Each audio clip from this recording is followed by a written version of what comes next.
Magandang araw muli sa inyo mga bata. Tayo ngayon ay nasa ika-4 na linggo ng pag-aaral natin sa mathematics. Kanina ay tinalakay natin ang pagbasa at pagsulat ng halaga ng pera. Kasama nito ang paghahambing na rin. Ngayon tingnan natin ang mga sumusunod na pera na nakikita ninyo sa screen. Nasa magkano kaya iyan? Isulat nga natin sa simbolo. Dahil meron akong 20 piso, ang halaga niyan ay 40 piso. Kaya susulat natin na PHP at yung halaga 40 piso. Pwede natin siya isulat ng ganyan, pero sa formal na pamamaraan ay gagamit tayo ng decimal point at 2 zero para sa halaga ng sentimo. Ngayon, paano natin isusulat ng pasalita? Una nating babasahin ang nasa halaga ng piso. 40 piso. Kung paano mo siya binasa, ganun mo rin siya isusulat. 40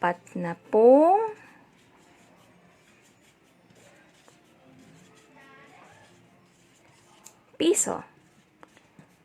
Wala tayong ilalagay ng nasa sentimo dahil ang nakikita nyo lang ay 20 piso.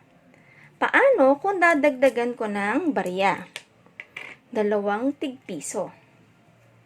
Nasa magkano ng kaya yan? Dahil nadagdagan na siya, hindi na yan 40 piso. Ang 40 dagdagan ng 2 piso, yan ay 42 piso. Kung paano natin siya binasa ng pasimbolo, ganun din natin siya isusulat ng pasalita. 40. Sa pagkakataong to, gagamit tayo ng apostrophe at T. Ibig sabihin ay 40 at 2 piso. Yan ang halaga ng 20 piso at 2 piso kapag isinulat natin ng pasimbolo. Kung paano siya sinulat at pinasa, ganun din natin siya tutumbasan ng pasalita. Ngayon naman ay subukan natin kilalanin ang halaga ng pera na nakikita mo. Meron akong 500 piso, 50 piso, at 25 sentimo. Una nating isulat ito ng pasimbolo. Huwag kakalimutan ang PHP. Ngayon meron tayong value para sa piso at value para sa sentimo. Unahin nating pagsamahin ang pera na nasa piso. Nasa magkano kaya ang dalawang ito kapag pinagsama natin? Kung ang sagot mo ay 500 at 50 piso, tama ka. Ngayon, saka natin isasama ang halaga ng 25 sentimo. At dito natin ilalagay sa pwesto ng value ng sentimo. Kaya kapag binasa natin to, unahing babasahin ang halaga ng nasa piso. 500 ay 50 piso. Ang decimal point ay babasahin natin na at 25 sentimo. Ngayon, subukan nating isulat ng pasalita. 500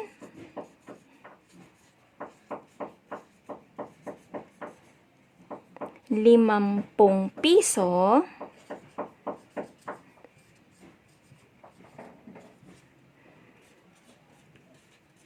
para sa decimal point at saka natin idudugtong ang nasa sentimo. 20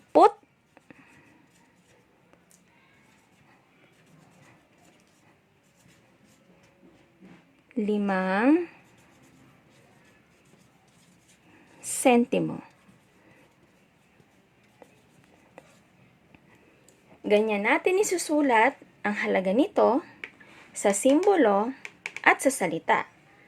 Laging tatandaan na kapag nagbabasa tayo, uunahin nating babasahin ang halaga ng piso, ang decimal point ay bibigkasin natin na at, sunod ay ang nasa halaga ng sentimo. Ngayon naman mga bata ay paghambingin natin ang halaga ng pera na nakikita mo sa screen gamit ang greater than, less than, at equal. Pero bago natin sila mapaghambing, alamin muna natin kung magkano ang halaga ng bawat isa. Dito, nasa magkano kaya ito? Kung ang sagot mo ay 200 piso, tama ka. Eto, nasa magkano ang 250 piso at 220 piso? Kung ang sagot mo naman ay 140 piso, tama ka ulit. Ngayon, pwede na natin silang paghambingin. Kung mapapansin mo, ang halaga ng pera na to ay nasa sandaanan. Dahil pareho silang nasa sandaanan, una nating paghahambingin ang halaga ng digit na nasa place value ng sandaanan. Ito ay 200 at ito ay 100. Ngayon, gaya ng tinuro ko noon, kung nasaan ang malaki, nandun ang buka ng bibig. Sa palagay nyo, nasaan ang buka ng bibig ngayon pag pinaghambing natin silang dalawa? Kung ang sagot mo ay nasa 200, tama ka. Kaya kapag binasa natin to, ang 200 piso ay mas malaki o greater than 140 piso. Katulad din yan kapag tayo ay naghahambing ng bilang sa mga nakaraang aralin. Pero sa pagkakataong ito, salapi o pera na ating pinaghahambing. Ngayon naman ay paghambingin natin ang mga perang barya na nakikita mo. Tandaan, bago natin matukoy kung anong simbolo ang gagamitin natin, alamin muna natin ang halaga ng 10 pirasong tigpipiso at 3 pirasong 5 piso. Nasa magkano kaya ang halaga nito? Kung ang sagot mo ay 10 piso, tama ka. Eto, nasa magkano kaya to? Kung ang sagot mo ay 15 piso, tama ka ulit. Ngayon, pwede na natin silang paghambingin. Kung mapapansin mo, pareho lang silang nasa halaga ng 10. Kaya ang una nating paghahambingin ay ang pinakamataas na place value nila na 10. Pwede na bang paghambingin yan mga bata? Hindi pa. Kasi pareho lang silang 1. Kaya pupunta tayo sa isahan. Dahil dyan, magkaiba na, pwede na nating paghambingin kung ano ang mas malaki. Ngayon, saan ang buka ng bibig? Sa 10 piso o sa 15 piso? Tama, dahil mas malaki si 15 piso sa kanya ang buka ng bibig at ang simbolo na yan ay mas mababa o less than. Kaya kapag binasa natin, ang 10 piso ay less than o mababa sa 15 piso. Ngayon, isa pang halimbawa sa paghahambing, pero sa pagkakataong ito, hindi ako gagamit ng perang papel o perang barya. Narito naman mga bata ang huling halimbawa ko sa paghahambing ng mga pera. Sa pagkakataong ito, simbolo na lamang ang nakikita ninyo. Subalit, bago nyo paghambingin, alamin muna natin ang halaga nitong unang grupo ng mga pera at sa pangalawang grupo ng mga perang nakikita nyo. Alamin muna natin magkano ba ang 2,500 piso at dadagdagan ng 1 pirasong piso. Sa palagay mo, nasa magkano yan? Kung ang sagot mo ay 1,000 piso. Tama ka. Ngayon, nasa magkano naman ang 1,000 piso at 4 na 25 sentimo?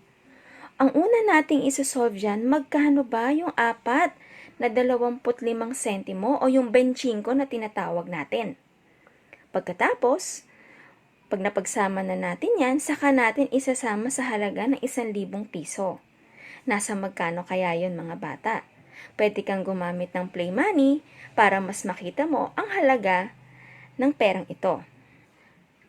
Ang halaga ng 4.25 sentimo, ang katumbas niyan ay piso.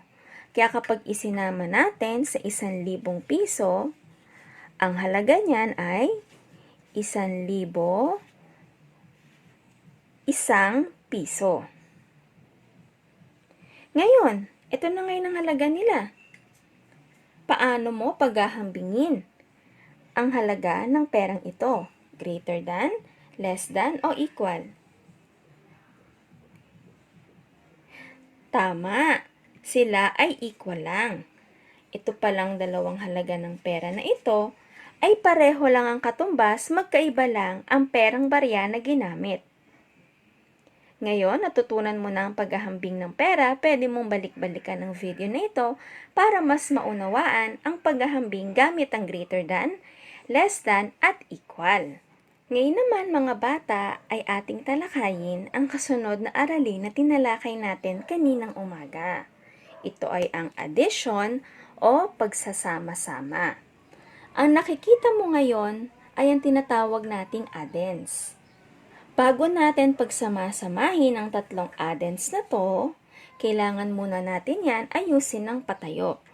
So, unahin natin ang bilang na to. 423, pangalawang addends, 105, at ang huling addends, 270. At ang plus sign, dito lang natin ilalagay sa dulo. Ngayon, balikan natin.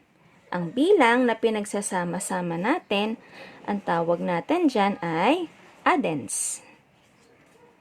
Ang simbolo na nagpapakita ng addition ay plus sign.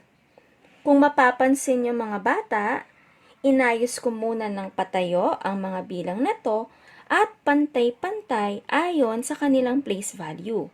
Magkakatapat dapat lahat ng nasa isahan, sampuan, at sandaanan. At ngayon ay kukunin na natin ang sum o kabuuan. Uunahin nating pagsamahin ang nasa isahan. 3, dagdagan ng 5, at dagdagan ng 0. Ilan yun mga bata? Kung ang sagot mo ay 8, tama ka. Punta tayo ngayon sa addends ng sampuan. 2, dagdagan ng 0, dagdagan ng 7. Ilan lahat yon? Kung ang sagot mo ay 9, tama ka ulit. At pumunta naman tayo sa digit na nasa sandaanan. Ilan ang 4, dagdagan ng 1? Pumunta naman tayo sa digit ng sandaanan. Ilan ang 4, dagdagan ng 1, dagdagan ng 2? Kung ang sagot mo ay 7, tama ka. At ang ating sagot, kabuuan o sum ay 778. Ang tawag sa pagsasama-sama ng bilang na to ay addition na walang regrouping o walang carry sa kasunod na place value. Ngayon, subukan naman natin ang addition o pagsasama-sama na may regrouping. Ngayon naman mga bata, ay pagsamahin natin ang mga bilang na to. Unang gagawin, ayusin sila ng patayo. So, ito ay 2,172. Ang pangalawang addends ay 536. Dahil yan ay nasa sandaanan, dito natin siya ipapantay sa place value na sandaanan. At ang huli ay 274. At dito sa dulo, sa huli, diyan ilalagay ang sign na plus para sa addition. Ngayon, suriin mo, dapat pantay-pantay ang mga digit ayon sa place value. Pwede na ba tayong mag-add sa mga bilang na to? Pwede na. Unahin natin ang nasa isahan o ones place value. Ilan kapag pinagsama-sama ang 2, dagdagan ng 6, dagdagan ng 4. Kung ang sagot mo ay 12, Tama ka. Ganito ba natin isusulat ang 12? Hindi. Hindi natin pwedeng ibaba magkasabay yan dahil may kasunod pa. Kaya ang gagawin natin sa 1 na to, ililipat natin siya sa 10. Ngayon, pwede na tayong mag-add dahil niregroup na natin yung value ng 10 sa 12. Ngayon, huwag kakalimutan na isama yung bilang na niregroup. 1, dagdagan ng 7, dagdagan ng 3, dagdagan ulit ng 7. Ilan ang katumbas niyan? Kung ang sagot mo ay 18, tama ka ulit.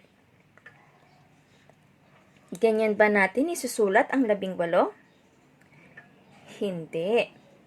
Hindi pa pwedeng ibaba pareho dahil may kasunod pa tayong bilang na pagsasama-samahin. Kaya ang halaga na to ay ililipat natin sa sandaanan dahil ang katumbas niyan ay 100. Muli, huwag kakalimutan na isama siya pag pinagsama-sama. 1, dagdagan ng 1, dagdagan ng 5, at dagdagan ulit ng 2. Ano ang tamang sagot? Kung ang sagot mo ay 9, tama ka. Ngayon, itong 2 na nasa libuhan dahil wala naman siyang kapantay, i-bring down na lang natin o ibababa.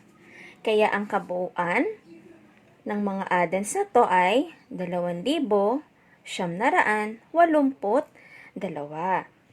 Sa pagsasama-sama, may mga word clue din na nagsasabi na ang bilang na makikita ninyo ay gumagamit ng addition. Lagi niyong tatandaan ang word clue na sum, addends, kabuuan, salitang lahat, at pinagsama. Kapag nakita nyo ang mga word clue na to, ang gagawin natin sa mga bilang na yon ay mag-a-add tayo o gagamitin natin ang addition. Subukan nating ibigay ang sagot mula sa word clue na ipapakita ko ngayon. Ngayon ay meron akong katanungan na isinulat sa whiteboard.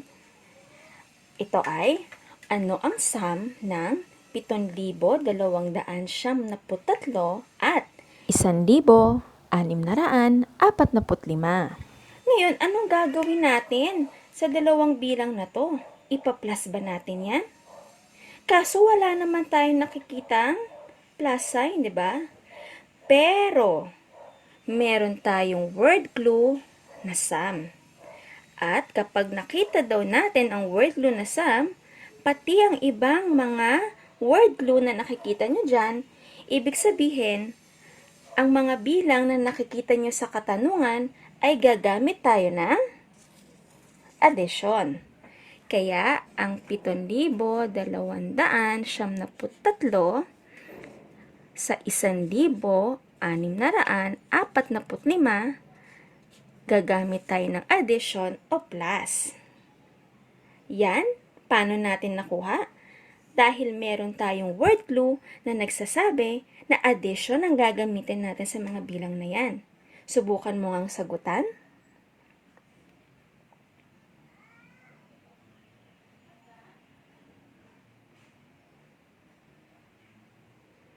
Okay, so tingnan ko nga kung pareho tayo ng sagot. 3, dagdagan ng 5, yan ay 8. 9, dagdagan ng 4, yan ay 13. Dahil hindi ko pa pwedeng ibaba ang 1 para maging 13, ire-regroup natin sa sandaanan. 1, dagdagan ng 2, dagdagan ng 6, yan ay 9. 7, dagdagan ng 1, yan ay 8. At ang ating sum o kabuuan ay 8,938.